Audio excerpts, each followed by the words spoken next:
Hello friends, welcome to my channel. So today we are going to discuss the topic of Hindu Succession Act and some of the provisions of Hindu Succession Act. Some of the students have requested me to make a video on succession amongst female and male dying Hindu intestate, so I am making a video on it. So सबसे पहले हम देखते हैं succession क्या होता है। अगर किसी भी व्यक्ति की मृत्यु हो जाती है, उसकी जो प्रॉपर्टी ट्रांसफ़र होती है from one person to another person, जिस बंदे की मृत्यु हो गई है उसकी प्रॉपर्टी जब ट्रांसफ़र होती है उसके जो रिश्तेदार होते हैं या जो भी बंदे उसने अपनी विल में बताए हैं, वो बंदों को अगर ट्रांसफ़र होती है उसको हम सक्सेशन बोलते हैं। सो सक्सेशन दो तरीके से हो सकता है, एक तो intestate succession, second is testamentary succession. Intestate succession क्या होता है? Intestate means if a person is died without making a will. अगर किसी भी व्यक्ति की मृत्यु हो जाती है बिना विल बनाए, विल क्या होती है? वसीयत। अगर कोई व्यक्ति मर जाता है बिना वसीयत बनाए तो उसकी प्रॉपर्टी कैसे डिस्ट्रीब्यूट होगी? एक तो ये हो गया। Secondly, with making of a will, अगर किसी भी व्यक्ति की मृत्यु हो जाए और उसने विल बनाई हो प्रॉपर, तो उसकी प्रॉपर्टी विल के अकॉर्डिंग ही हम डिवॉल्व करेंगे, डिस्ट्रीब्यूट करेंगे, जिसको भी उसने विल के अकॉर्डिंगली बोला गया है। अब हम ध्यान से देखेंगे कि इसमें प्रॉपर्टी कौन कौन सी डिवॉल्व होगी किसी और बंदे को मृत्यु के बाद। सबसे पहले तो उसकी वो सेल्फ एक्वायर्ड प्रॉपर्टी होनी चाहिए जो कि उसने मेहनत से कमाई है, या किसी बिज़नेस से या सर्विसेज दे के या किसी भी तरीके से उसने कोई सेल्फ एक्वायर्ड प्रॉपर्टी मेहनत करके कमाई है, वो उसकी खुद की प्रॉपर्टी है और वो किसी भी तरीके से उसको डिस्ट्रीब्यूट भी कर सकता है अपने मरने के बाद। सो वो अगर सेकेंडली कोई भी प्रॉपर्टी उसके पूर्वजों से उसे मिली है जो कि उसकी प्रॉपर्टी है, सो इन दो तरीक़ों में उसकी जो भी प्रॉपर्टी होगी, अगर उसने विल बना रखी है, वसीयत बना रखी है, उसके मरने के बाद वो प्रॉपर्टी वसीयत के अकॉर्डिंग, उसकी विल के अकॉर्डिंग जो जो नाम उसमें होंगे उनको मिल जाएगी। फॉर एग्ज़ाम्पल, उसके 4 बच्चे हैं और उसने वसीयत में क्या लिखा है कि ये पर्टिकुलर बच्चे को सारी प्रॉपर्टी दे दी जाए, तो जो भी उसकी प्रॉपर्टी होगी, अगर विल पूरी ट्रू है तो उसके अकॉर्डिंग वो प्रॉपर्टी उसी बच्चे को जाएगी, बाकी बच्चों को कुछ नहीं मिलेगा, क्योंकि वो उसकी सेल्फ एक्वायर्ड प्रॉपर्टी है और वो अपनी मर्ज़ी से किसी को भी दे सकता है। ध्यान से देखिए, और जो अब 4 बच्चे हैं किसी के, एक बच्चा बहुत ज़्यादा सेवा करता है और 3 बच्चे उसको पूछते भी नहीं और उसके पास प्रॉपर्टी भी है, और उसने विल में क्या लिख दिया कि जो बच्चा मेरी सबसे ज़्यादा सेवा कर रहा है उसको सबसे ज़्यादा प्रॉपर्टी मिलनी चाहिए, उसको सारी प्रॉपर्टी दे दो। तो विल के अकॉर्डिंग उनके मरने के बाद सारी प्रॉपर्टी हम उसी बच्चे को दे देंगे। ये क्या हो गया? Succession by will, by making of a will, जिसको हम टेस्टामेंट्री सक्सेशन बोलते हैं। अब सेकंड बात करें इंटेस्टेट सक्सेशन की।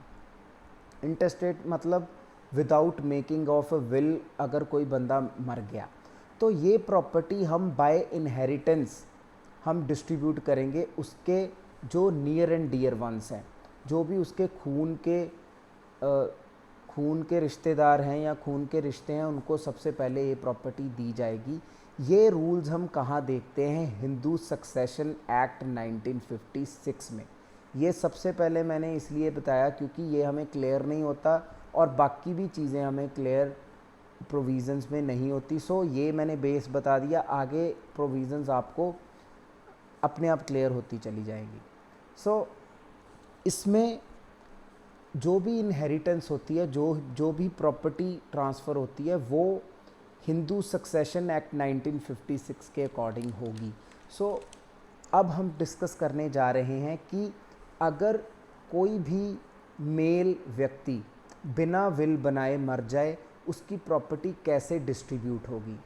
उसकी प्रॉपर्टी कैसे डिवॉल्व होगी उसके हीयर्स को, उसके जो भी नियर एंड डियर वंस हैं उनको।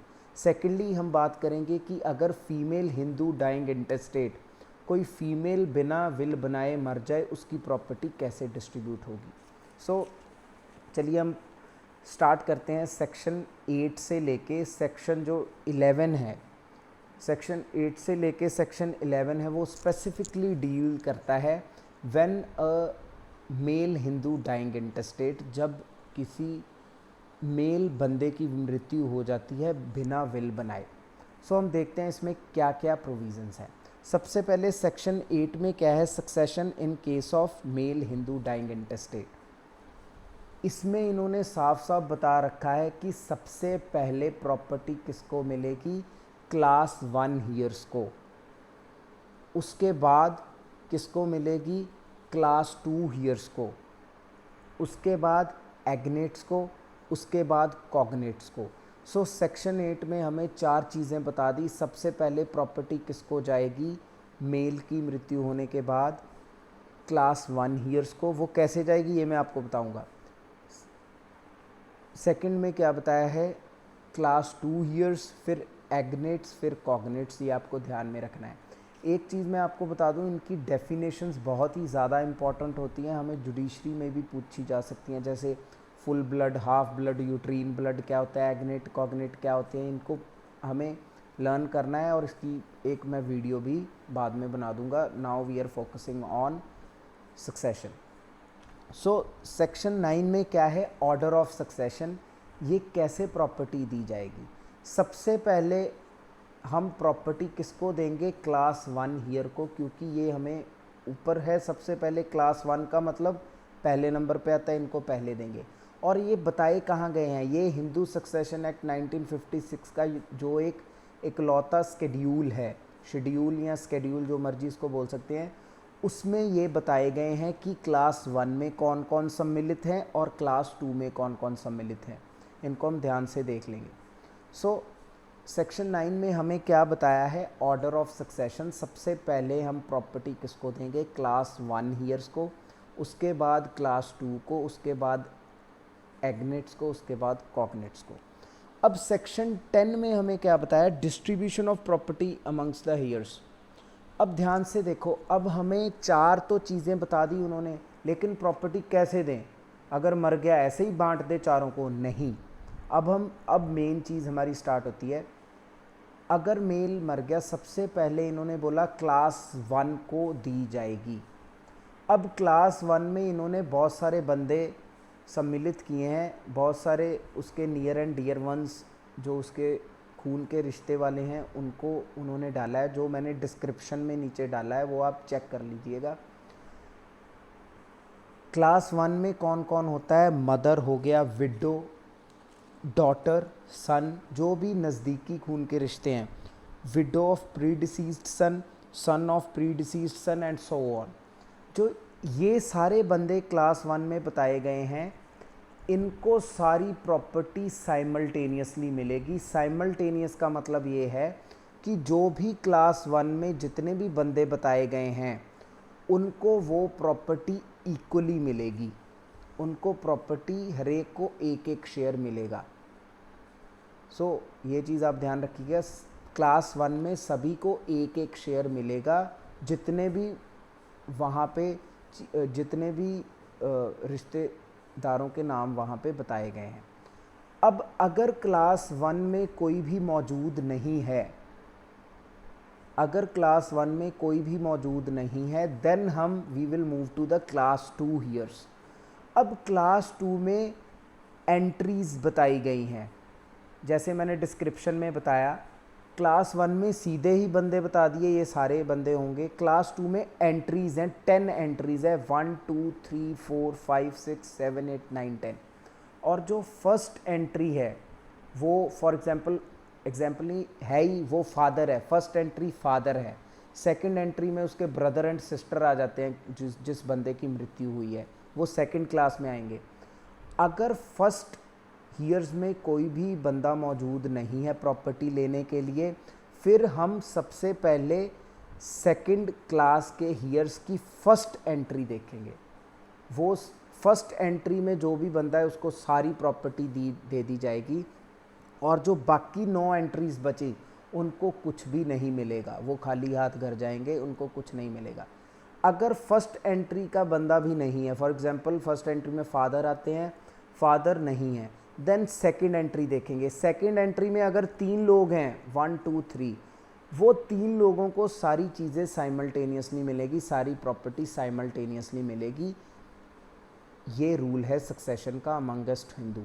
अब समझो फर्स्ट एंट्री और सेकंड एंट्री क्लास 2 ईयर्स की वो दोनों ही नहीं है, then we will move on to the third entry of class 2 heirs, और जो बाकी 4 5 6 7 8 9 10 उनको कुछ नहीं मिलेगा।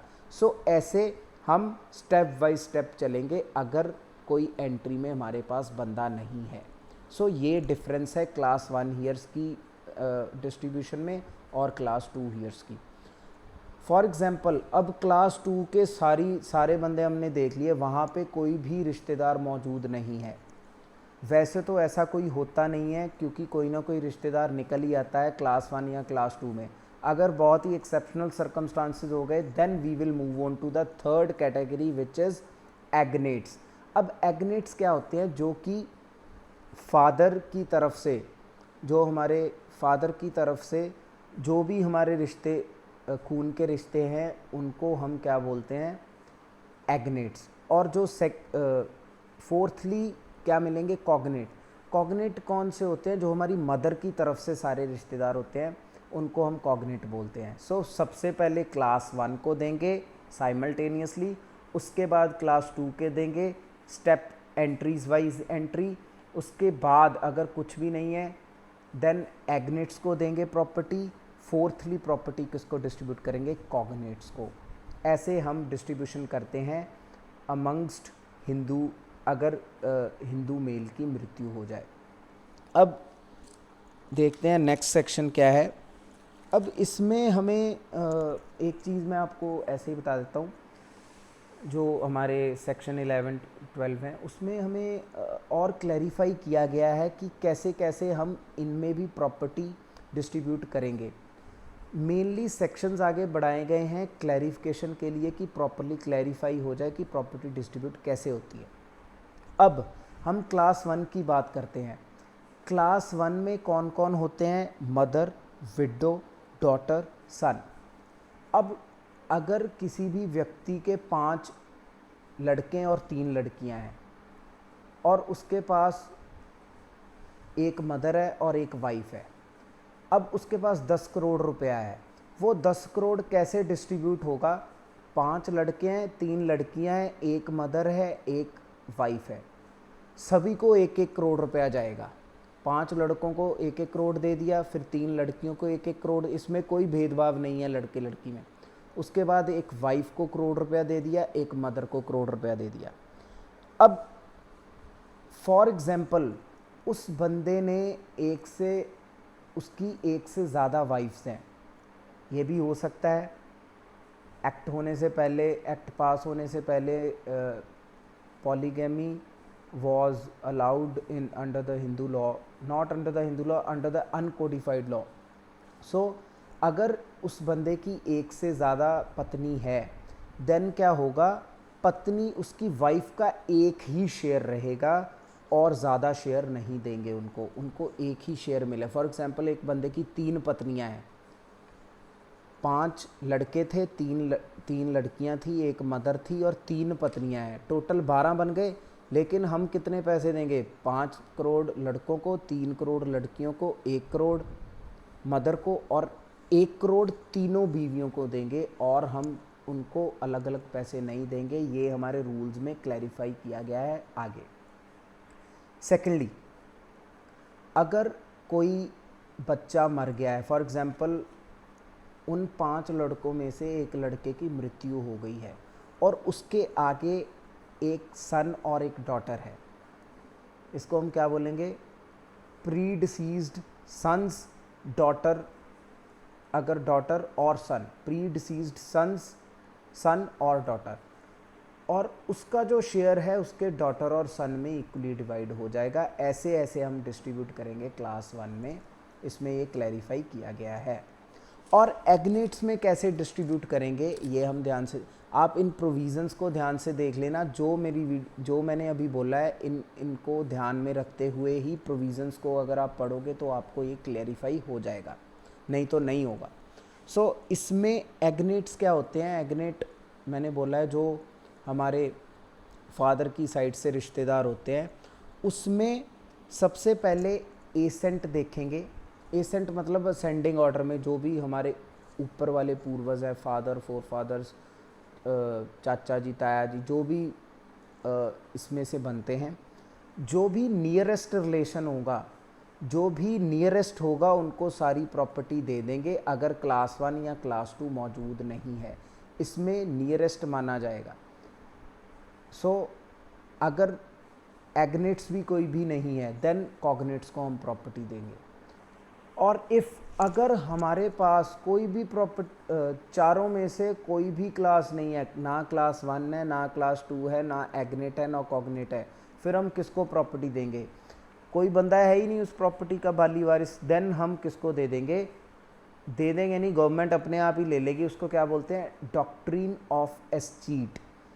एस्चीट के माध्यम से, डॉक्ट्रिन ऑफ एस्चीट के माध्यम से वो प्रॉपर्टी सरकार खुद ले लेगी और उस पर सरकार का ही हक होगा। अगर कोई है ही नहीं, कोई रिश्तेदार ही नहीं है, तो प्रॉपर्टी किसी को तो जाएगी ताकि उसका मिसयूज़ ना हो। वो प्रॉपर्टी सरकार रख लेगी। ये क्या था? ये थे rules regarding succession if the male Hindu is dying intestate. अगर कोई मेल बंदे की मृत्यु हो जाती है बिना विल बनाए, देन ये हम रूल्स फॉलो करेंगे। अब सेकेंडली सबसे बड़ी प्रॉब्लम हमें कहाँ आती है? जब हम फीमेल की डिस्ट्रीब्यूशन करते हैं, if female is dying intestate. एक चीज़ आपको ध्यान में बता दूं कि जो रूल्स हमने मेल में किए हैं वो रूल्स फीमेल पे लागू नहीं होते। हमें एकेडमिक्स में क्वेश्चन आता है और हम कभी कभी कॉम्पिटिटिव एग्ज़ाम में भी ये गलती कर लेते हैं कि क्लास 1 क्लास 2 एग्नेट और कॉग्नेट होंगे। ऐसा कभी भी नहीं करना। जो फीमेल डाइंग इंटरस्टेट है उसकी जो प्रॉपर्टी डिवॉल्व होगी वो अलग तरीके से होगी, वो हमें सेक्शन 15 और 16 में बताई गई है। सेक्शन 15 में हमें क्या बताया है? General rules of succession in case of female Hindus. Female Hindus में कैसे हम प्रॉपर्टी डिवॉल्व करेंगे, इसमें भी थोड़ी कन्फ्यूज़न रहती है जब हम सेक्शन 15 को ध्यान से पढ़ते हैं। पहले तो उन्होंने 5 चीज़ें बता दी, फिर उसकी एक्सप्लेनेशन बता दी है। इसको मैंने अपने तरीके से 3 भागों में डिवाइड किया है। आप भी ऐसे कर सकते हो, ऐसे इजी रहेगा। प्रॉपर्टी कैसे फीमेल में डिस्ट्रीब्यूट होती है? पहला तरीका, property inherited from other sources. जो फीमेल के पास प्रॉपर्टी आई है वो उसकी खुद की प्रॉपर्टी है या उसके खुद के सोर्स की किसी भी प्रॉपर्टी है, उस चीज़ में कैसे होगी succession. Secondly, property inherited by female from her mother and father. अगर मदर, उसके मदर और फादर, उसके पिता, सास और सौरे की बात नहीं कर रहा मैं, पिता की बात कर रहा हूँ, पिता और माता की तरफ से कोई भी चीज़ आई है देन उसकी सक्सेशन अलग होगी। Thirdly, property inherited from husband और फादर इन लॉ।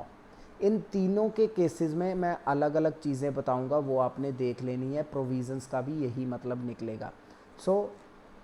कैसे प्रॉपर्टी डिस्ट्रीब्यूट करेंगे? 3 तरीक़ों से डिस्ट्रीब्यूट हो सकती है। अगर फीमेल अपनी बिना विल बनाए मर जाती है, तो अगर प्रॉपर्टी उसकी खुद की है या किसी भी सोर्स से उसने कमाई है या उसके पास आई है, सबसे पहले ये प्रॉपर्टी किसको जाएगी? इसमें 5 एंट्रीज़ बता दी। कौन कौन सी एंट्रीज़? पहले, sons and daughters of predeceased sons और डॉटर और हस्बैंड। मतलब सन्स, डॉटर्स और हस्बैंड और उसके सन्स के जो आगे सन है या डॉटर की आगे कोई डॉटर है, इनको प्रॉपर्टी सबसे पहले जाएगी। ये एंट्री फर्स्ट में है। इसमें भी 5 एंट्रीज़ हैं। उसकी अगर अदर सोर्स से प्रॉपर्टी आई है, 5 एंट्रीज़ हैं। सबसे पहले प्रॉपर्टी किसको जाएगी? उसके बच्चों को और उसके हस्बैंड को, अगर वो उसकी खुद की प्रॉपर्टी है तो। सेकेंडली, अगर उसके कोई भी बच्चे नहीं हैं और उसका हस्बैंड भी नहीं है, देन हीयर्स ऑफ हस्बैंड को, हीयर्स ऑफ हस्बैंड कौन होंगे? जो हस्बैंड के माता पिता होंगे, जो भी हस्बैंड के माता पिता, भाई बहन, जो भी उसके हीयर्स हैं उनको चली जाएगी। थर्डली, अगर हीयर्स ऑफ हस्बैंड भी नहीं हैं तो father and mother of deceased female, उसके फादर और मदर को चली जाएगी प्रॉपर्टी। अगर वो भी नहीं है देन हीयर्स ऑफ फादर को चली जाएगी, अगर वो भी नहीं है देन हीयर्स ऑफ मदर। ऐसे 5 चीज़ें बताई हैं, लेकिन ये एंट्रीज़ हैं। सबसे पहले हमने पहली एंट्री के सभी व्यक्तियों को साइमल्टेनियसली सारी प्रॉपर्टी देनी है। पहली एंट्री में अगर है कोई भी बंदा, फॉर एग्जांपल एक फ़ीमेल है, उसका अकेला कोई हस्बैंड है, उसकी कोई औलाद नहीं है, देन उसकी वो फर्स्ट एंट्री में आता है हस्बैंड, उसकी सारी प्रॉपर्टी उसके हस्बैंड को चली जाएगी और बाकी 4 एंट्रीज़ में कुछ नहीं किसी को मिलेगा। अगर पहली एंट्री में कुछ नहीं है देन सेकंड एंट्री में कौन है? Heir of husbands, heir of husband. Then पहली एंट्री में तो था नहीं, सेकंड एंट्री में जो भी हीयर होगा उसको दे देंगे। सो ऐसे property inherited from other sources से डिस्ट्रीब्यूट की जाती है, that is first. Secondly, property inherited by female from father and mother. अगर किसी भी फीमेल को प्रॉपर्टी उसके फादर एंड मदर की तरफ से आई है और वो उसकी मृत्यु हो जाती है फीमेल की, देन सबसे पहले देखो, बच्चे तो बच्चे ही हैं, उनके बच्चों को ही सबसे पहले प्रॉपर्टी मिलेगी, इसमें हस्बैंड नहीं है। ये ध्यान से देखने वाली बात है, क्योंकि उसकी प्रॉपर्टी किससे आई है, किसके थ्रू आई है। फॉर एग्जांपल किसी ने कुछ गिफ्ट दे दिया या कोई भी प्रॉपर्टी फादर या मदर देते हैं, सो उसके सबसे पहले अगर कोई सन्स डॉटर, सन्स डॉटर हैं, सबसे पहले उनको प्रॉपर्टी जाएगी। अगर वो कोई भी फर्स्ट एंट्री में नहीं है देन हीयर्स ऑफ फादर्स। यहाँ एक डिफेक्ट आ गया, यहाँ पे इन्होंने हीयर्स ऑफ फादर लिख दिया। यहाँ पे क्या होना चाहिए, हम कैसे पढ़ेंगे? सबसे पहले फादर को, उसके बाद उसके हीयर्स ऑफ फादर को। फादर जो उसके असली फादर है, जो उसका घर होता है, बाद में उसकी शादी होती है, लेकिन जिस घर से वो सबसे पहले उसने जन्म लिया है और जो उसके बायोलॉजिकल फादर हैं, उनकी बात यहाँ पे हो रही है। अब थर्ड पॉइंट में क्या बात कर रहे हैं? Property obtained from husband and father in law. अब किसी भी फीमेल को प्रॉपर्टी मिलती है उसके हस्बैंड से और फादर इन लॉ से। अगर वो प्रॉपर्टी, अगर वो फीमेल बिना विल बनाए उसकी मृत्यु हो जाती है तो कैसे डिवॉल्व होती है? सबसे पहले सेम उसके सन्स डॉटर्स, सन्स डॉटर, उनके बच्चों को तो प्रॉपर्टी मिलेगी। उसके बाद हीयर्स ऑफ हस्बैंड को प्रॉपर्टी मिलेगी, क्योंकि प्रॉपर्टी आई कहाँ से है? उसके हस्बैंड और उसके फादर इन लॉ की तरफ से। सो इसीलिए हीयर्स ऑफ हस्बैंड को प्रॉपर्टी चली जाएगी। सो इस तरीके से अगर हम सेक्शन 15 और 16 को पढ़ेंगे और ध्यान से देखेंगे, देन ये अच्छे तरीके से हमें क्लैरिफाई हो जाएगा। सो what we have done today, we have done 2 things today: how the property is devolved in the case of Hindu male dying intestate, and how the property is devolved in the case of female Hindu dying intestate. इन ये 2 चीज़ों को करना बहुत ज़रूरी है, क्योंकि इनका academics में भी क्वेश्चन आ जाता है और इन चीज़ों की जो माइन्यूट डिटेल है वो हमें कॉम्पिटिटिव एग्ज़ाम्स या जुडिशरी में भी पूछी जा सकती है। सो इन चीज़ों को आप सेक्शन 8 से लेके सेक्शन जितने भी आगे 16, 17 तक है, इनको तो बहुत ही ध्यान से कीजिएगा। So I hope you liked my video. So please subscribe and like this video and subscribe my channel. Thank you so much.